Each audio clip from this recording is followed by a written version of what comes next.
अनेकदा लोकांना घरात सतत आजारपण फेस करायला लागतात, तर त्याच्यासाठी आपण काय बघायला पाहिजे आणि काय उपाययोजना करायला पाहिजे?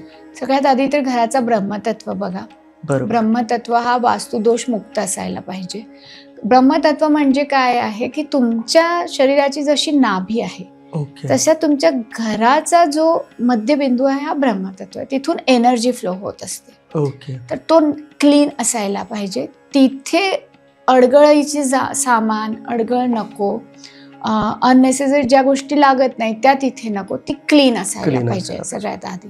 त्याच्यानंतर आजार कोणते आहेत त्याच्यावर पण डिपेंड करतं. पण शक्यतो तुमच्या घराच्या मेडिसिन्स ज्या आहेत या नॉर्थ ईस्टला म्हणजे उत्तर ईशान्येला तुम्ही ठेवा तर तुम्हाला त्याचा छान फायदा मिळेल.